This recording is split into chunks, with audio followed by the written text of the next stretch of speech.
Yes, indeedy, folks. It's the Beer Drinker's Guide to the Great Wahoo.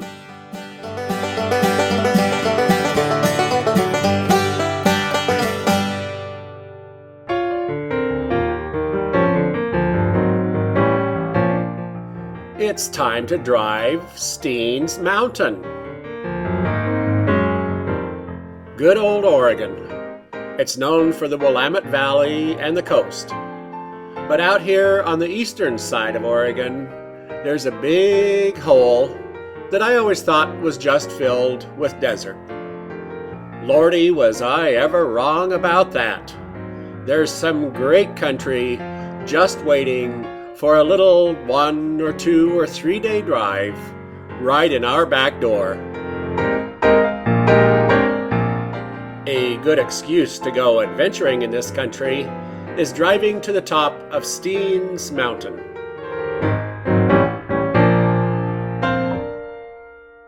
The Steens Mountains are the ones that you see off to the west as you drive from Winnemucca to Jordan Valley. Getting to the top of Steens Mountain itself can be rather difficult because of snow. For that reason, I decided to go in July of the year 2008.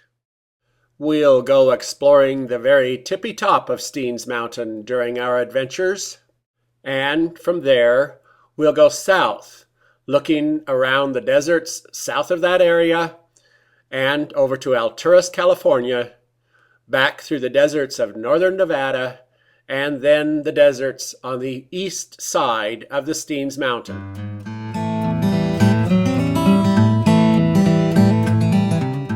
On our first very short episode of Driving Steens, we took Highway 20 from Ontario to Juntura.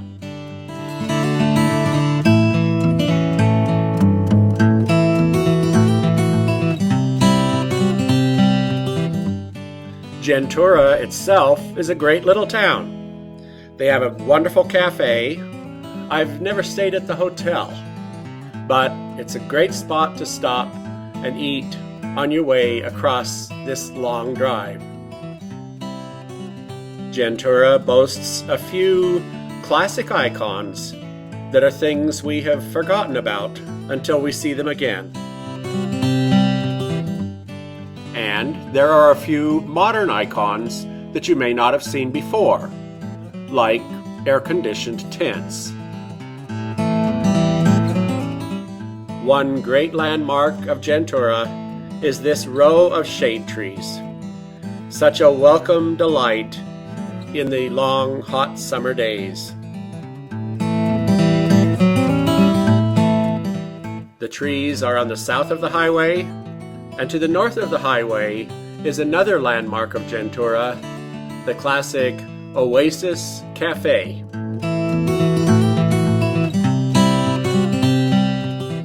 The cafe is not real formal.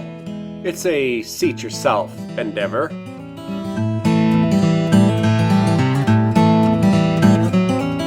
The dining room is as clean and neat as it can be, and I love all the sunny, bright windows with great views. And the food will leave you without needing to eat for miles down the road. Whether you eat dinner or not, make sure you stop and enjoy some of their fudge. It is great. The Oasis also features a motel. I've never stayed here, but I'll bet that it's a nice, comfortable spot to stay.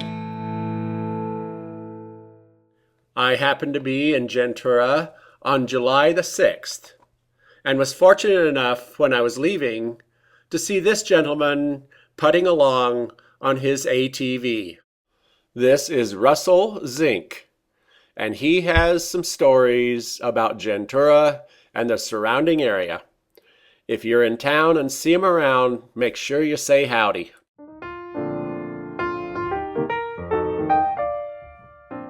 Just before leaving the Oasis Cafe, I asked them if they would fill up my traveling cup with ice. They are very cooperative, and we're glad to do so. Armed with this cup of ice on a July day, I drove to the west end of town and turned south on Riverside Road.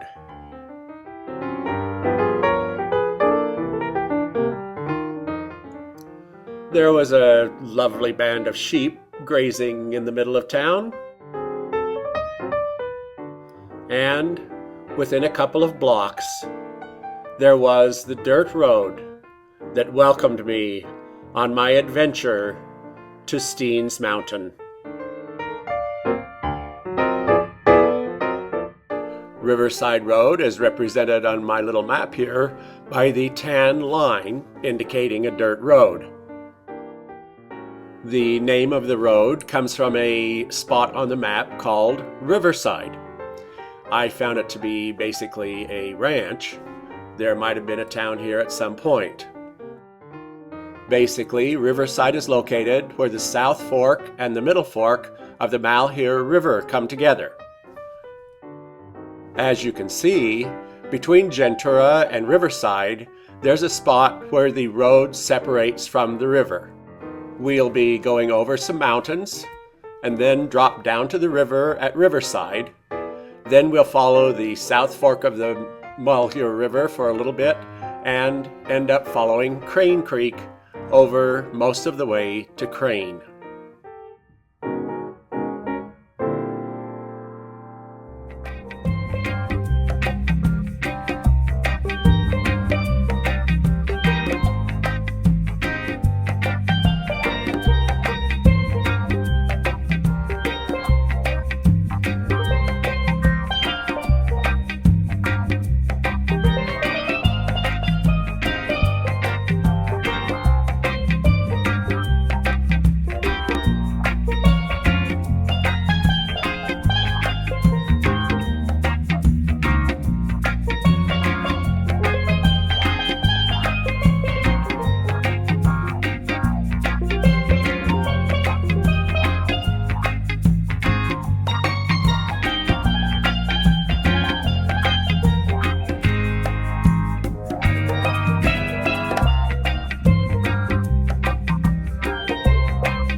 And here we begin to drive down to the Malheur River and beautiful Riverside.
The cows seem perfectly content along Crane Creek.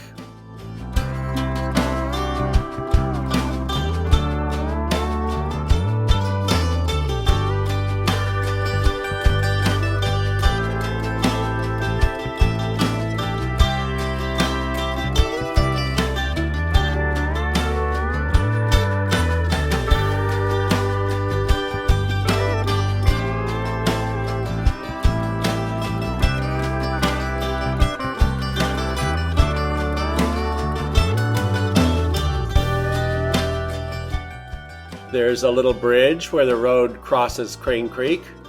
I stopped and took several pictures. This is looking toward the north, up the Crane Creek drainage. The Crane Creek Mountains are there to the right.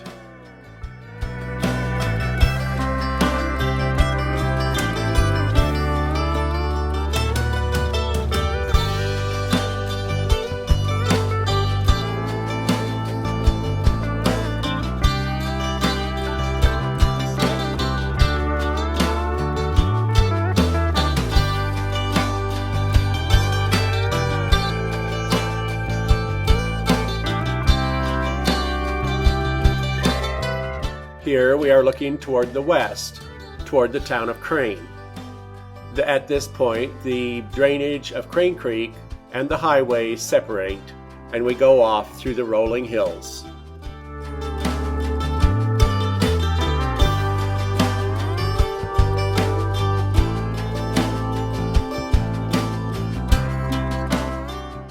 Here we're looking back to the east from whence we came.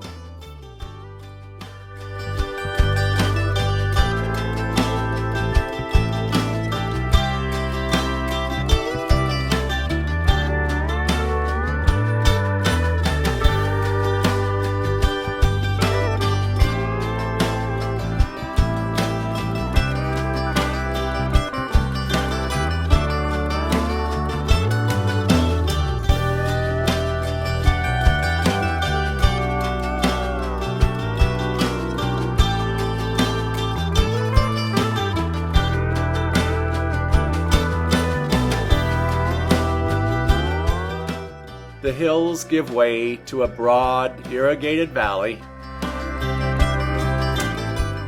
As on all dirt roads, you can see someone coming from a long way off and know to roll up your windows to keep out what dust you can. Eventually, the dirt road gives way to pavement just outside of Crane.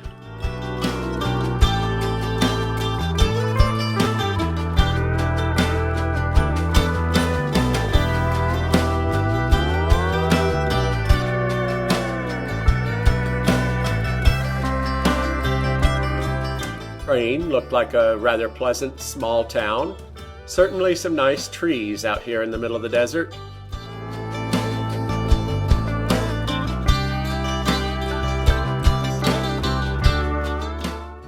And from Crane, we turn south, going down to New Princeton, 10 miles away. We'll continue our journey there next week.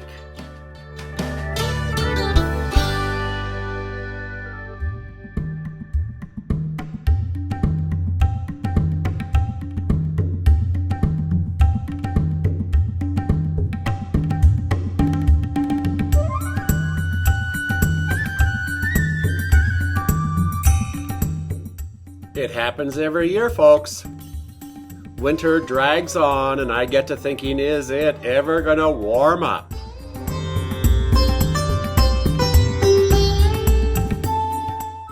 Usually, beginning as early as February, we'll have a few warm days that give us a little promise of what's to come.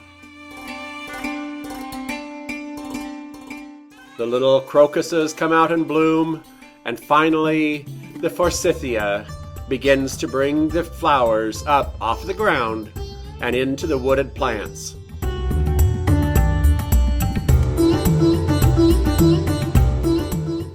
It turns out I wasn't the only one in Boise who had spring fever.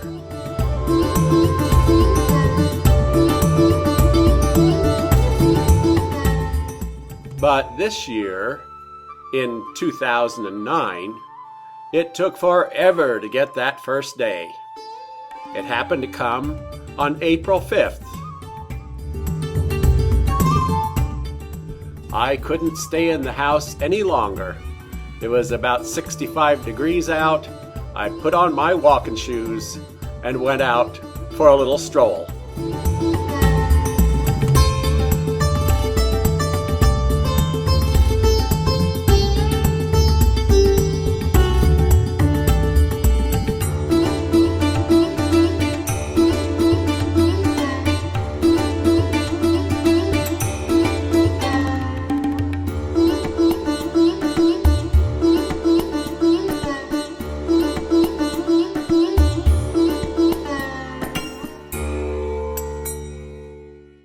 The hillside parking lot was certainly packed full, and it wasn't long before I realized I wasn't the only one who was celebrating a 70-degree day.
It does look cool, doesn't it? I gotta come stick my nose. I can stick my nose on it.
Good old Harry. He'd always been a great guy. But you know, there comes that time in life when you pretty well know it's getting close to being time to check out. It was getting so close indeed that the minister decided it was time to have the final talk. And he came over and he says to Harry, Harry, give up the devil. Denounce the devil. Give up on the devil. Call the devil out and tell him to get out. Get out of your life. Well, Harry just kind of sat there. And he sat there. And he sat there. Well, the minister was just getting worked up. Harry, he says, Harry, cast out the devil. Let the devil know you're not going to have anything to do with him. Cast him out and denounce the devil, Harry. Well, Harry just sat there and didn't say much of anything. The minister was starting to worry that the devil really did have good old Harry, and there was something he should really worry about. And still, good old Harry just sat there and didn't say much. In fact, didn't say nothing at all.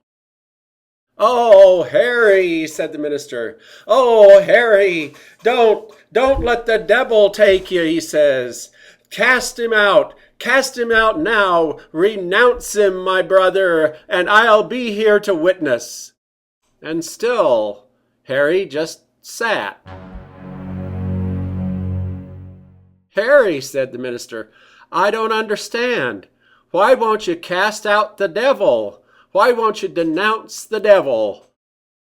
Finally, Harry looked up at the minister and gave him a little smile, and he says, well, you know, until I know for sure where I'm going, I just don't see any reason to be aggravating anybody.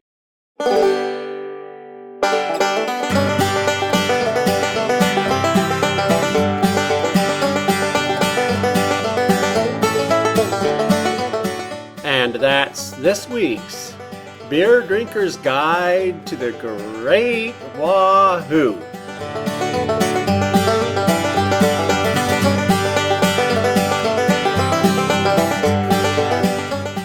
Thanks for watching.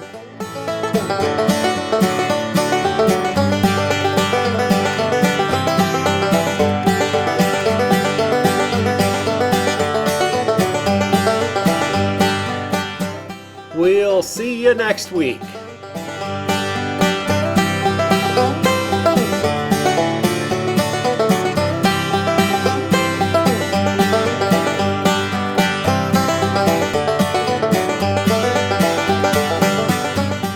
And in the meantime, keep celebrating the Great Wahoo.